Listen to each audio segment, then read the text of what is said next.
आज हम अपना 56 क्वेश्चन पेपर कर रहे हैं। पेज नंबर है 1116। तो हमारा फर्स्ट क्वेश्चन है आमवाद की परम औषधि है रासना, एरंड, बला या अश्वगंधा। तो क्या है? एरंड।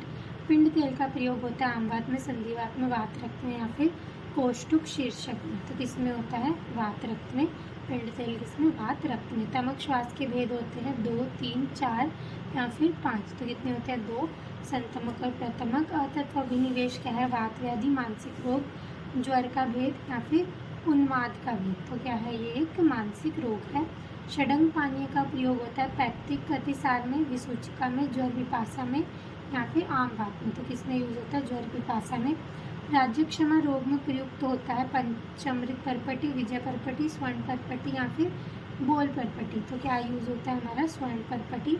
राज्य क्षमा में क्या यूज होता है? स्वर्ण परपटी। अविपत्तिकर चूर्ण का रोग अधिकार है ज्वर, अग्निमांद्य, अम्लपित्त या फिर गुल्म रोग। तो क्या है? अम्लपित्त। जल उदरारी रस का मुख्य घटक क्या है? त्रिवृत, जयपाल, एरंड या फिर स्नोवी। तो क्या है? जयपाल। दोबारा देखते हैं, आमवाद की परम औषधि क्या है? एरंड। पिंड तेल का प्रयोग होता है किसमें? वात रक्त में। तमक श्वास के भेद होते हैं 2। अतत्व अभिनिवेश है मानसिक रोग। षडंग पानीय का प्रयोग होता है, षडंग पानी का प्रयोग किसमें हम करते हैं? ज्वर पिपासा में। राज्य क्षमा रोग में प्रयुक्त होती है स्वर्ण परपटी।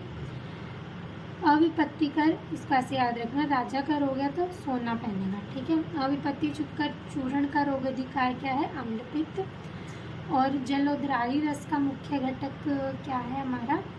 जयपाल, ठीक है। आगे देखते हैं,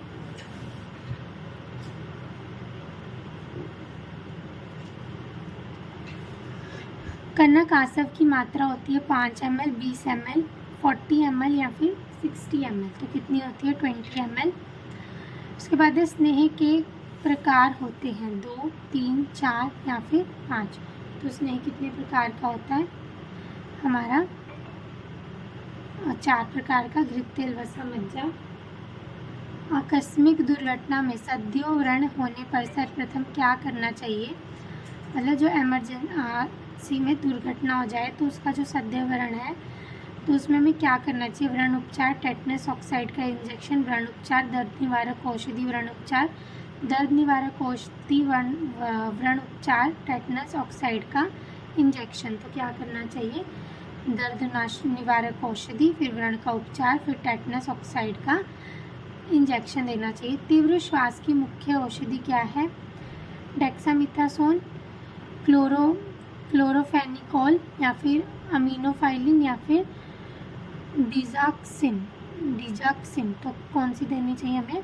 अमीनोफाइलिन, ठीक है। सप्तमृत लोह का रोग अधिकार क्या है? शिराशूल, उदर रोग, वृक्षशूल या फिर पांडु। तो सप्तमृत लोह हमने किसमें देना है? शिराशूल में। दग्ध के प्रकार होते हैं 2, 3, 4 या फिर 6। तो दग्ध कितने प्रकार का होता है? 4 प्रकार का।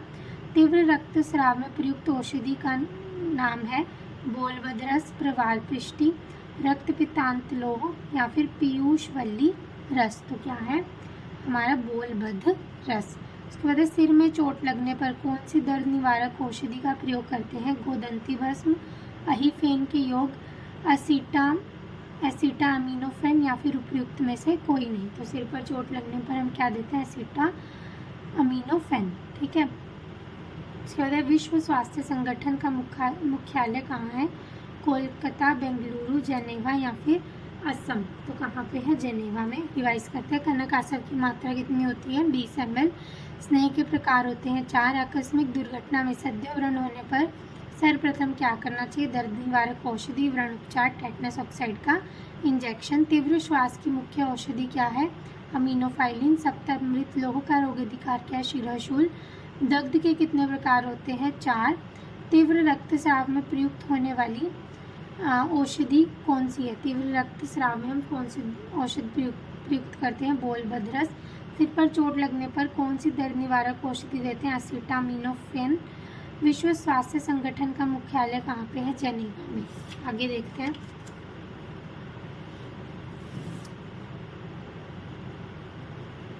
गर्भ निरोधक औषधि कौन सी है? करवीर, गुंजा, धतूरा या एरंड, तो कौन सी है हमारी गुंजा। नाको किससे संबंधित है, हेपेटाइटिस बी, ट्यूबरक्लोसिस, पोलियो या फिर एड्स, तो किससे है, एड्स से। एमडीटी किससे संबंधित है, मलेरिया, अंधत्व, कुष्ठ रोग निवारण या फिर उपदंश, तो किससे संबंधित है, कुष्ठ रोग निवारण, जिसको लेप्रोसी बोलते हैं, मल्टी ड्रग थेरेपी किसमें, लेप्रोसी में। अश्मरी कारण बताई है, मूत्राघात की, मूत्रकृच्छ की, मूत्र वृद्धि की या फिर आंत्र वृद्धि की, तो किसका कारण है वो, मूत्रकृच्छ की। मतलब कोई अगर अपना मूत्र रोकता है तो उसको अश्मरी हो जाती है, ठीक है। उसके बाद है वेली तक एक प्रकार है, सीवन कर्म का, बंधन कर्म का या फिर अग्नि कर्म का या फिर शस्त्र कर्म का, तो क्या है ये एक वेली तक क्या है, बंधन कर्म है, ठीक है। उसके बाद है गुदा व मेढ्र में प्रशस्त है, चंद्रमंडलवत छेदन, अर्धचंद्राकार छेदन, ऋजु छेदन या फिर तिर्यक छेदन, तो क्या है इसमें अर्धचंद्राकार छेदन। शिशिर ऋतु में बंधन खोलें, दिन में एक बार, तीसरे दिन में 2 बार या फिर चौथे दिन, तो तीसरे दिन हमने शिशिर ऋतु में खोलना है। अर्बुद रोग में दुष्य है, रक्त, मांस, मेद या फिर अस्थि, तो क्या है, मांस दुष्य है। किस शिरोगत रोग में वात, पित्त, कफ एवं रक्त चारों दूषित होते हैं, अनंतवात, सूर्यव्रत, अर्धाभेदक या फिर शंखक, तो क्या आएगा, शंखक।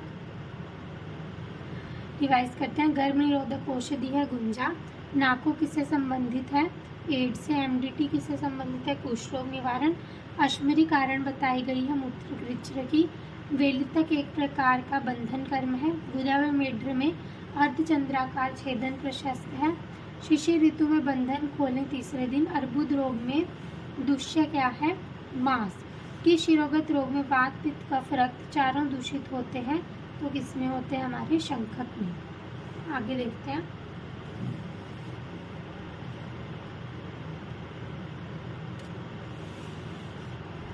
शुक्लगत रोगों की संख्या कितनी होती है, 17, 9, 14 या फिर 11, तो कितने होते हैं शुक्लगत रोग, 11। पर्वणी कौन सी व्याधि है, छेद्य, भेद्य, लेख्य या फिर असाध्य, तो पर्वणी कौन सी है, हमारी छेद्य। नासा प्रतिनाह में कौन सी वायु दूषित होती है, प्राणवायु, उदान वायु, समान वायु या फिर वयान वायु, तो कौन सी दूषित होती है, हमारी उदान वायु। रक्त का नस्य किस शिरोरोग में देते हैं, सूर्यव्रत, शंखक, अर्धाभेदक या फिर कृमि शिरोरोग में, तो कृमि शिरोरोग में। रस रत्न समुच्चय ने विषयों की संख्या बताई है, 9, 3, 5 या फिर 7, तो कितनी बताई है, हमारी 5 बताई है। शिशु वध हेतु कौन सी धारा बताई गई है, IPC 313, IPC 315, IPC 320 या फिर IPC 375, तो कौन सी बताइए, शिशु वध के लिए IPC 320। रूल ऑफ 9 संबंधित है दग्ध व्रण से, शस्त्र कर्म से या फिर सभी से, तो किससे संबंधित है रूल ऑफ 9, हमारा दग्ध व्रण से। न्यायालय के प्रकार हैं 2, 5, 4 या फिर 3, तो न्यायालय कितने प्रकार के होते हैं, हमारे 2 प्रकार के न्यायालय होते हैं। वत्स्नाप का प्रतिविष क्या है, मतलब वत्स्नाप का एंटीडोट क्या है, पारद, गंधक, टंकन या फिर रसांजन, तो क्या है, टंकन। कुपिलु मिला है संजीवनी वटी में, नवजीवन रस में, सूत शेखर रस में या फिर उन्माद गज अंकुश रस में, तो किस में मिला है, नवजीवन रस में। तो रिवाइज करते हैं, शुक्लगत रोगों की संख्या कितनी है, 11। पर्वणी कौन सी व्याधि है, भेद्य। नासा प्रतिनाह में कौन सी वायु दूषित होती है, उदान वायु। रक्त का नस्य किस शिरोरोग में देते हैं, कृमि शिरोरोग में। रस रत्न समुच्चय में विषयों की संख्या कितनी बताई गई है, तो कितनी बताई है, 5। शिशुवध हेतु कौन सी धारा बताई गई है, IPC 320। रूल ऑफ 9 संबंधित है दग्ध व्रण से। न्यायालय के प्रकार है 2। वत्स्नाप का प्रतिविष है, वत्स्नाप का प्रतिविष है टंकन। कुपीलु मिला है, कुपीलु किसमें मिला है, नवजीवन रस में, ठीक है।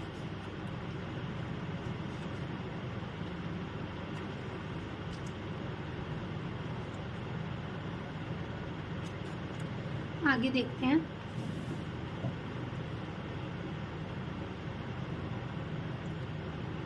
लूता विष के अधिष्ठान है 7, 10, 18 या 16, तो कितने हैं लूता विष के अधिष्ठान, 7।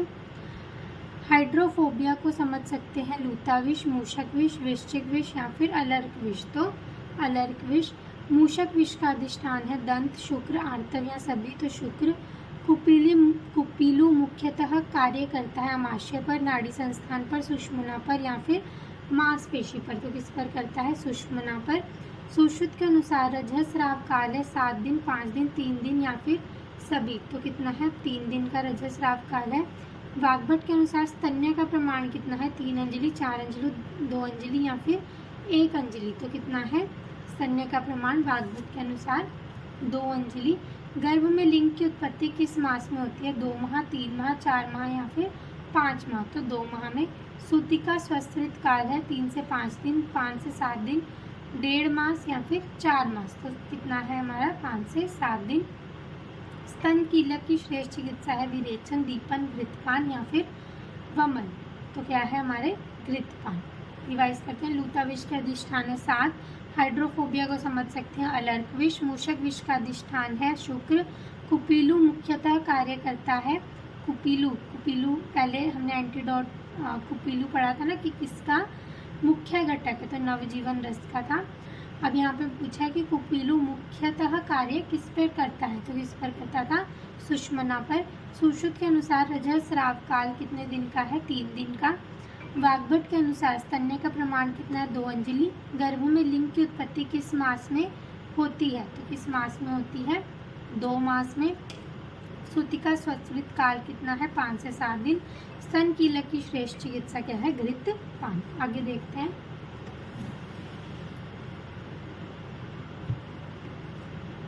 मासिक स्राव की औसत मात्रा कितनी है? 35 ml, 30 ml, 50 ml या फिर 100 ml। तो कितना होता है? 35 ml। गर्भिणी किस मास में विशेष रूप से कृश हो जाती है? 7वें मास में, 4थे मास में, 5वें मास में या फिर 6ठे मास में। तो कौन से मास में कृश हो जाती है? 5वें मास में। गर्भ की स्थिरता किस मास में होती है? 5वें मास में, 4थे मास में, 6ठे मास में या 3रे मास में। मतलब गर्भ स्थिर कौन से मास में रहता है? तो कौन से मास में? 4थे मास में। और कृश किस में होती थी गर्भिणी हमारी? 5वें मास में। 5वें मास में पतली हो जाएगी। और गर्भ जो है वो किस मास में स्थिर रहता है? कौन से में? 4थे मास में। ठीक है, पहले 4थे मास में स्थिर हुआ, फिर गर्भिणी 5वें मास में पतली होगी। उसके बाद है गर्भनाल, मतलब अम्बलाइकल कॉर्ड में होती है 2 सिरा 1 धमनी, 2 सिरा 2 धमनी, 1 धमनी 1 सिरा, 2 धमनी या 1 सिरा। तो क्या होती है? 2 धमनियाँ, मतलब 2 आर्टरीज और 1 वेन होती है।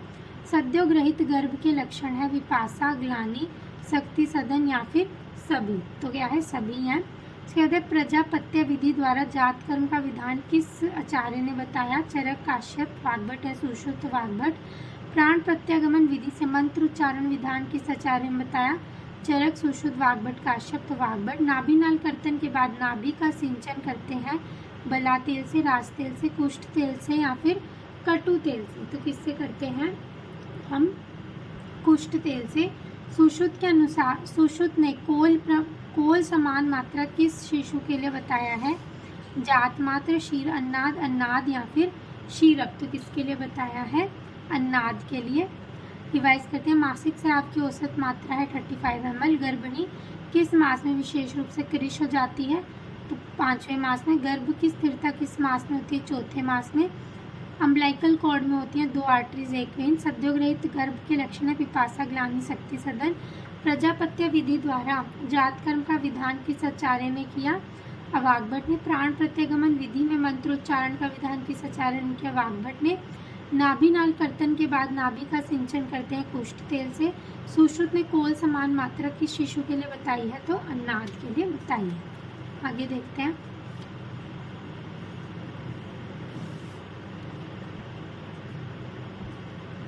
संवर्धन घृत किस आचार्य की देन है? चरक, वाग्भट, काश्यप या फिर सुश्रुत। तो किसकी है ये?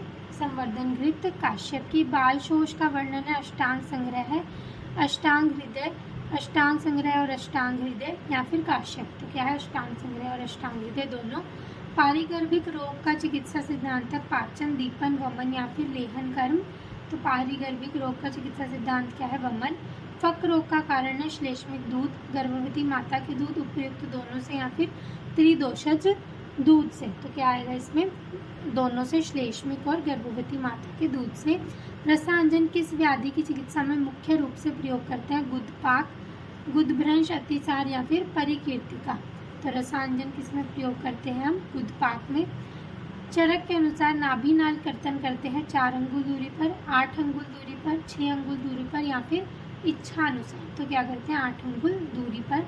वाग्भट ने त्रय उपस्तंभ में नहीं माना आहार, स्वप्न, ब्रह्मचर्य या फिर अब्रह्मचर्य। तो कौन सा नहीं माना है? हमारा ब्रह्मचर्य नहीं माना वाग्भट ने। कास को अधारणीय वेग माना है चरक, सुश्रुत, वाग्भट या फिर सभी। तो किसने माना है? वाग्भट ने।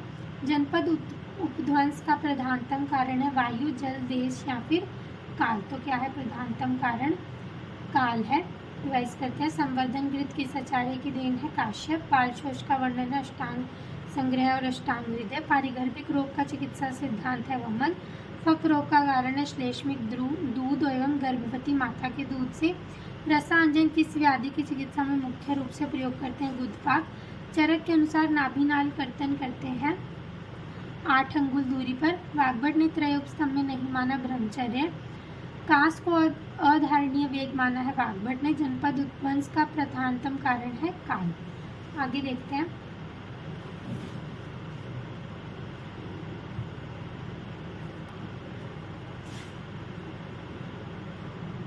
आगे है उपदंश के भेद हैं 3, 5, 6 या फिर 7। तो उपदंश के कितने भेद हैं? हमारे 5 भेद हैं।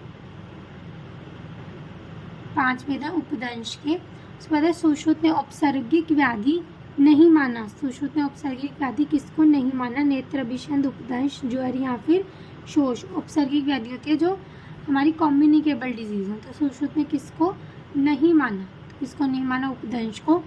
अशुद्ध जल को शुद्ध करने के लिए कितनी वस्तुएं उपयोग होती हैं? 5, 6, 7 या फिर 8। तो कितनी यूज होती हैं? 7। प्रत्यूष काल में किस ऋतुचर्या के लक्षण होंगे? वर्षा, हेमंत, शरद या फिर वसंत। तो किसके होंगे? हेमंत के। अम्ल रस का दूध के साथ विरुद्ध है मात्रा विरुद्ध, वीर्य विरुद्ध, संस्कार विरुद्ध या फिर संयोग विरुद्ध। तो क्या है? संयोग विरुद्ध। फिरंग रोग को गंध रोग किस आचार्य ने कहा? योग रत्नाकर, सुश्रुत, षडंगर या फिर भाव प्रकाश। तो किसने कहा है? भाव प्रकाश ने। क्वेश्चोरकर किसकी कमी से होता है? कार्बोहाइड्रेट, प्रोटीन, वसा या फिर विटामिन। तो किसकी वजह से? प्रोटीन। यम नियम, आसन, प्राणायाम और प्रत्याहार है अष्टांग योग, बहिरंग, अंतरंग या फिर संयम। तो क्या है ये? बहिरंग। समशन क्या है? पथ्य अपथ्य मिश्रित, अति मात्रा में भोजन, अकाल मात्रा में, जीर्ण होने के बाद भोजन। तो ये क्या है? समशन क्या होता है? पथ्य और अपथ्य मिश्रित भोजन। रिवाइज करते हैं। उपदंश के भेद हैं हमारे 5। सुश्रुत ने औपसर्गिक व्याधि नहीं माना उपदंश को। अशुद्ध जल को शुद्ध करने के लिए कितनी वस्तुएं प्रयोग होती हैं? 7। प्रत्यूष काल को में किस ऋतुचर्या के लक्षण होंगे? तो किसके होंगे? हेमंत के। उसके बाद अम्ल रस का दूध के साथ विरुद्ध है संयोग विरुद्ध। उसके बाद फिरंग रोग को गंध रोग किस आचार्य ने कहा? तो किसने कहा था? भाव प्रकाश ने। क्वेश्चोरकर की कमी किससे होती है? किसकी कमी से होती है? प्रोटीन। यम नियम, आसन, प्राणायाम, प्रत्याहार, बहिरंग।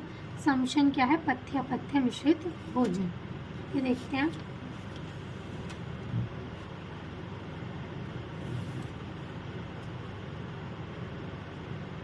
आगे है नैष्ठिक की चिकित्सा, उपधा रहित चिकित्सा, तृष्णा रहित चिकित्सा, उपधा रहित चिकित्सा, ये सभी। तो क्या है? उपधा रहित चिकित्सा। योगः कर्मसु कौशलम, कथन, चरक, सुश्रुत, पतंजलि या फिर गीता। तो किसका है? गीता का। भोजन के पश्चात किया जाने वाला आसन है सिद्धासन, वज्रासन, पद्मासन या सभी। तो कौन सा है हमारा? वज्रासन। उसके बाद त्राटक है पंचकर्म, षटकर्म, प्राणायाम या फिर षट चक्र। तो हमारा त्राटक क्या है? षट कर्म है। उसके बाद चित्त प्रसादन का उपाय है मैत्री, उपेक्षा, मुदिता या फिर सभी। तो क्या है? सभी। आगे है प्राणायाम में पूरक, रेचक व कुंभक का अनुपात होता है 1:4:2, 1:2:4, 1:2:2, 2:2:4। तो कितना होता है हमारा? 1:2:4। अंतरंग और बहिरंग के बीच की कड़ी है धारणा, आसन, प्राणायाम या फिर प्रत्याहार। तो क्या है प्रत्याहार। मणिपुर चक्र मिलता है हृदय में, कंठ में, नाभि में, गुदा में। तो मणिपुर चक्र कहाँ पर मिलता है हमें? नाभि में। सुश्रुत ने स्वास्थ्य की परिभाषा किस अध्याय में बताई है? तो किसने बताई है? व्रणित उपासनीय, व्रणालेपन बंध विधि, हिताहित अध्याय या फिर दोष धातु मल क्षय वृद्धि अध्याय में। तो किसने बताई है? दोष धातु मल क्षय वृद्धि अध्याय में। रिवाइज करते हैं। नष्ट की चिकित्सा, उपचार रहित चिकित्सा, योग कर्मसु कौशलम है गीता का। भोजन के पश्चात किया जाने वाला आसन वज्रासन। त्राटक क्या है? षटकर्म। चित्त प्रसादन का उपाय है सभी। प्राणायाम में पूरक, रेचक और कुंभक का अनुपात होता है 1:2:4। अंतरंग और बहिरंग के बीच की कड़ी क्या है? प्रत्याहार। मणिपुर चक्र होता है नाभि में। सुश्रुत ने स्वास्थ्य की परिभाषा किस अध्याय में बताई है? दोष धातु मल क्षय वृद्धि विज्ञानीय में। आगे देखते हैं। षडंगर के अनुसार केश उपधातु है, अस्थि, मज्जा, मांस या फिर मीट। तो क्या आएगा? मज्जा के षडंगर के अनुसार। ठीक है। ओज की गंध होती है मधु के समान, सर्पी के समान, तेल के समान या फिर लाजा के समान। तो किसके समान होती है? लाजा के समान। रोमच्युति किस क्षय का लक्षण है? रोमच्युति किस क्षय का लक्षण है? मूत्र, पुरीश, स्वेद या फिर मज्जा। तो किसका है ये? स्वेद का। केदारी कुल्य न्याय सम्मत है, भावप्रकाश, चरक, वाग्भट या फिर अरुण दत्त। तो किसका है? भावप्रकाश। कोष्ठ तो संचरण लक्षण है संचय का, प्रसर का, प्रकोप का, इनमें से कोई नहीं। तो किसका है ये?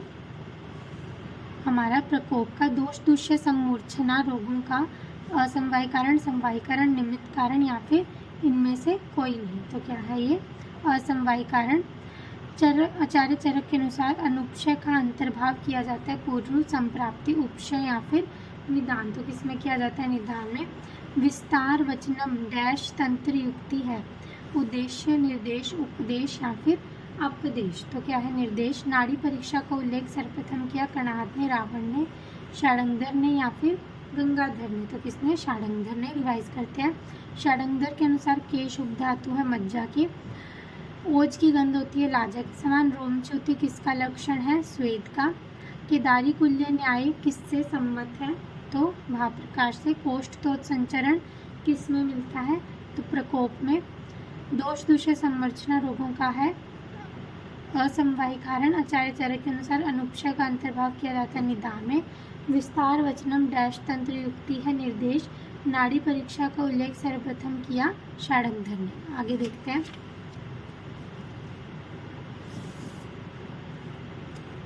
काय शब्द का अर्थ है भूतग्नि, धात्वग्नि, जठराग्नि या फिर कोई नहीं। तो क्या है? जठराग्नि। युक्ति विपाश्य भेद है व्याधि का, संप्राप्ति का, चिकित्सा का या निदान का। तो किसका है? चिकित्सा का। स्वेदन कर्म की अयोग्य है वातरक्त, संधिवात, गृध्रसी या फिर कोई नहीं। तो कौन है? वातरक्त। विरेचन कर्म वर्णित है अधोगरक्त में, राज्यक्षम में, मधुमेह में या फिर पक्षाघात में। तो पक्षाघात में। चतुहु मेध्य रसायन कौन से हैं? हम देख रहे थे कौन से हैं? मधुयष्टि, मंडूकपर्णी, ब्राह्मी और शंखपुष्पी। अचार रसायन में प्रयुक्त द्रव्यों की संख्या है 3, 15, 20 या फिर कोई नहीं। तो क्या आएगा? कोई नहीं। उसके बाद वाजीकरण औषधि एकांगी रस, प्रद्रांतक रोग, पुष्यनम चूर्ण या फिर पुष्पधनवा रस। तो कौन सा है? पुष्पधनवा रस।